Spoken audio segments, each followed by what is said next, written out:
everybody, and welcome back to my channel. My name is Brianna, and today we have another story time. In the spirit of this spooky ass pumpkin spice season, we have a very fitting story time for you today. The title is not clickbait. We are going to sit down here and tell you about a creepy evening we had touring a funeral home with some friends of ours. Before we proceed, if you love health, wellness, and fitness education, and the occasional story time, please hit that subscribe button. I would really appreciate it. Ooh, spooky subscribe season!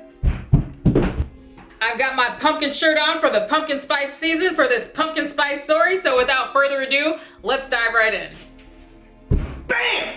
For those of you all who don't know, this is Ace. This is my husband. This is my other half. I have featured him on this story time because I can't tell this story without him because he's the one who really had the experience. I was really just there. Why don't you tell us a little bit about you briefly, babe? Because Ace is very analytical and scientific minded like myself, but he has a kind of a history of attracting weird paranormal stuff even as a kid. So why don't you tell us? I've never been one of those like spooky type of guys, you know, where I hear a bump in the night and oh, it's a ghost, spooky ghost. No, when you hear bump in the night, you assemble your gun. I've never been one of those type of guys that get super worried over the paranormal, but that doesn't mean that the paranormal, I guess, how would you say this? The paranormal... I think it gravitates towards you. I don't know. You just have... I don't know. It's weird, man. Experiences kind of seem to happen to you even though you don't really do anything to invite them. You try to rationalize it somehow. Yeah, I definitely try to rationalize everything. You know, like, I'm not... You know, okay, I hear a bump in the night. It's got to be the house settling. It's got to be... A burglar. Burglar. There's a bird outside that flapped its wings too hard. You know what I'm saying? And then... Yeah, so I've never been that type of person. I never jumped to the paranormal type thing. Yeah, me too. Whenever weird stuff happens, I always default to a logical explanation. Yeah, it's gotta be. So we say all that to just kind of preface you guys for the following story. To tell it, I'm gonna start by telling my version of it, and then Ace is gonna follow up by telling his half of the experience, and then I'll kind of follow up with the bombshell. So. Here we go. When I was in college, I don't think she'll mind, don't mind us saying her names. Our friends, my friend from college, her name is Brenna, her husband Adam. Adam is a mortician, interestingly enough. Very interesting career field. And this was when I was in college in East Carolina. We went out with Adam and Brenna one night for dinner. And then after that, I don't know what kind of mood we were in, but Adam was like, hey, do you guys want to come tour the funeral home? Come see my job? And we're like, yeah, sure, why not? Sounds fun. We go there and it was interesting. It was late at night, so it was dark. And it was just the four of us in the building. We ran into one of Adam's coworkers who happened to be in there who was working late. Side note, it was weird. He was in this weird nook and cranny of the funeral home, and he kind of came out and was like, hey, guys. I remember him just watching TV in like a break room. Yeah, it was weird. What was weird about that? He just came out like, hey guys. Well, probably because he probably thought he was the only one in the building. And then he heard us. He was the only other person in the building that we knew of. And, Adam just showing us around. And it was at this time that Ace, I noticed, kind of started acting weird. He was just being really quiet. And he was kind of hanging back. I don't know, he was just being weird. He was being a lot more quiet than he had been earlier in the evening. Adam's showing us around, we see the crematorium, we see a big creepy picture of the guy who used to own the funeral home in the front. It's a excellent setting because it was dark in there. Adam didn't turn any lights on. And then, we go upstairs and we see all the different selections of coffins and everything. That's pretty much it from my end. Like, he gave us a tour of the funeral home, but the whole time, Ace was just acting weird. He was just being very quiet and he was being very withdrawn. And there were a couple points where I turned around and Ace wasn't there, and then I will look over my shoulder again, and he came back from the bathroom. He didn't tell me when he was just going to the bathroom. He just kind of walked away and went to the bathroom, and he just seemed stressed.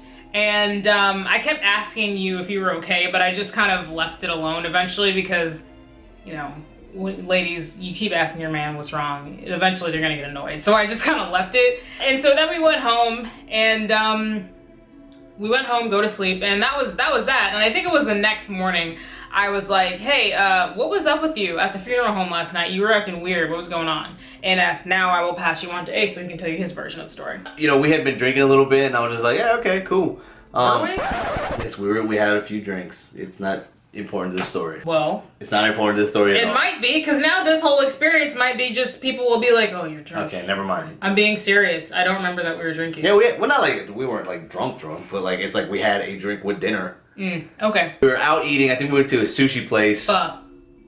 Okay. We have pho. Well, fuck. So we go there and we're walking around, man, and it's just, I don't know how to explain it, man. It was just an odd feeling. And I'm not one of those type of people to be like, oh, this place has a scary aura, ooh, spooky. I'm not that type of dude, man. I start hearing like someone humming, but like humming on the other side, because it was kind of crazy. So it was like kind of in a square, because like we went around and then it had like 2 stories, and the second story had like the same kind of setup. It was a square, but I kept hearing someone singing on the other side, humming, excuse me. So we're on like the left side. I heard someone humming on the other side, and everywhere we went, it was kind of like just humming. And I was like, what the hell's going on? Is there someone here? So I just shut up, right? I'm not gonna be like, oh, hey guys, you guys hear the spooky ghost? He said nothing. So I was just like, all right, just shut up. You're tripping out, whatever. Maybe, I don't know. Maybe, I don't know. Maybe your mind is wandering at this point, right? We go upstairs and I hear the same thing. You know, I hear someone walking up the stairs behind us. So I'm thinking it was Adam's co-worker. I thought he was coming up the stairs with us. So I thought it was him. I turn around and waiting for people. No one's coming up. I just don't feel good about being in this place. But I'm not gonna be like the dude that's like, hey guys, we need to get out of here because I'm so startled. I'm so startled. So they were like looking at caskets. So I decided to go to the bathroom really quick, splash some water in my face, like, all right, dude, you need to calm down. I can't believe that was happening and you were brave enough to go to the bathroom by yourself. Yeah, because I just thought I was freaking out. I thought I was just freaking out. It's all good. I'm just tripping out. Maybe I just ate some bad sushi, something. For real, that's what I was thinking. I thought something else was wrong with me rather than this paranormal thing is happening. So anyway, yeah, I'm in the bathroom.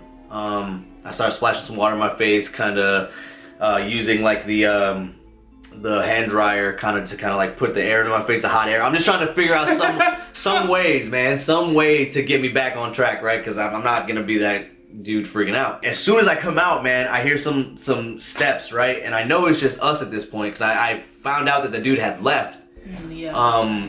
His coworker had left already, so I know it's just me. I'm freaking out. Hey, all right, just chill out. Go with everybody. Be safe with everybody. You heard the footsteps like following you out of the bathroom? No. It was just like when you rejoined us, you started hearing footsteps? No. When I got out of the bathroom, I just had already heard some footsteps. Okay. So in my head, I was like, all right, it's got to be them. But no, it wasn't them because they were all the way like down the hall because the bathroom was pretty far down the hall away from the room that they were in. So I started hearing it like to the right and they were to the left. So I'm like, all right. Come on, dog. Like you get around people, right? So I go and I'm just trying to like chill out. I'm like, don't freak out, don't act all crazy. And I'm just walking with them, and everybody keeps on asking me if I'm okay. And then I was just like, dude, I'm fine. I'm good. Don't worry about we it. were genuinely concerned because he was just obviously acting very clearly different. He goes from being lively and talkative and laughing and joking with us to just dead silence, It was weird, like man. staring at the ground, not saying Yeah, anything. because I just felt like if I started, it would have been like, it would have been like, hey, y'all hearing that? Or, you don't hear that ghost? It's spooky ghost, spooky ghost. I just decided to shut up. Maybe I was still freaking out, whatever. When I was in the room, because he had been showing us some caskets, that's what it was. It was a little casket room. I was kind of okay, like nothing, I didn't hear anything. He turned the lights on too. Yeah, he so turned the lights on, so it better. felt a little better.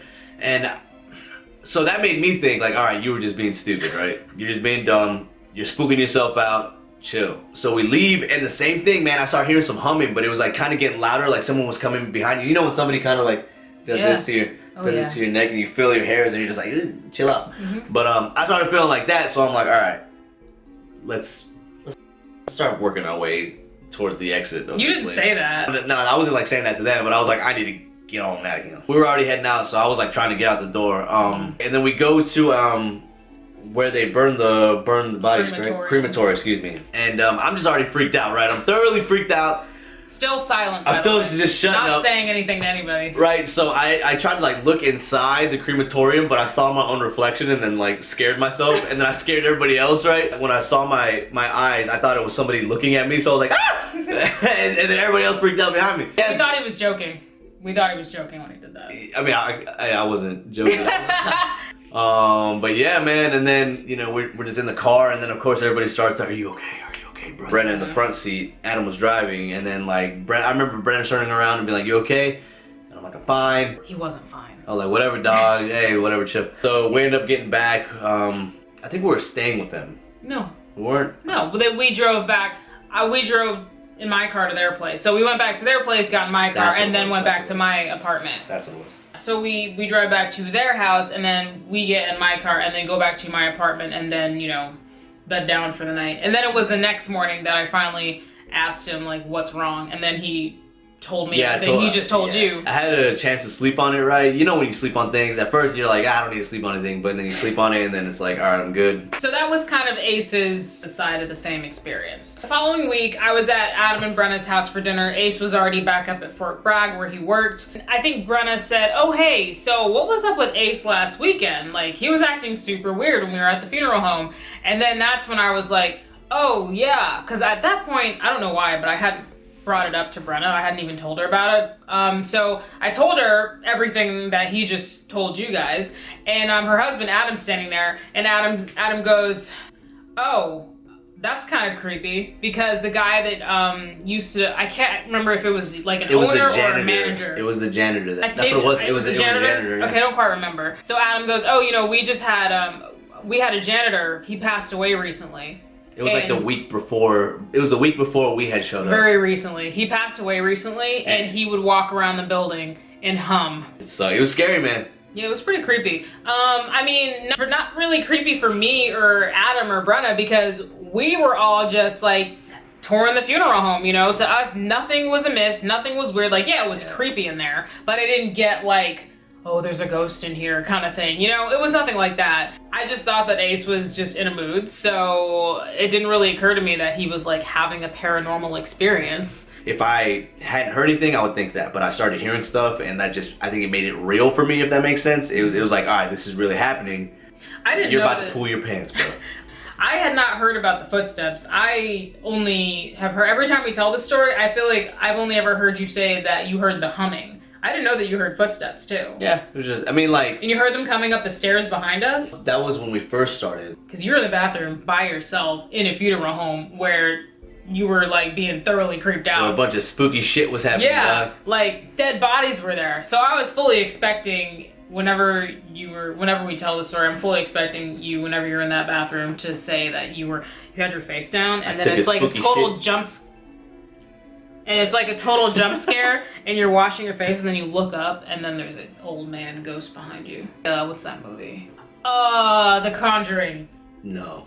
Get out of my house, or something like that. Oh yeah. Yeah. A Bill Wilkins. What was that? Like, what do you think? What are you gonna think? You know what I'm saying? I don't know. Alright guys, so that was it. That was my only paranormal story, which it wasn't even really mine, it was mostly his. He has a lot of kind of creepy stories, stuff that he vehemently likes to deny because he likes to rationalize all the spooky things that happen to him. Yep. Maybe at some point you'd like to share some other spooky stuff with us if you want to, honey. If y'all want to hear it, man. Maybe, yeah. So chime off in the comments. Can you rationalize this? Was it weird? Was it creepy? Are we making the whole thing up? I ain't got no reason to lie. I don't know you people. Yeah, he doesn't. That's true. Well, thank you so much for watching. If you enjoyed this video, please hit like and subscribe. I really appreciate that, and it really helps my channel out. If you guys want more story times, chime off in the comments and let me know. Happy Halloween. Bye. Ooh, spooky. Baby girl, let go of the hat. Sit, baby. Yeah, let it go, baby. All right, Alpha saying bye to you guys today. We're trying to put the hat on her. Oh, say like and subscribe. No. Wait, stop. Baby. Okay, Alpha. Hey. Okay. Alpha said like and subscribe.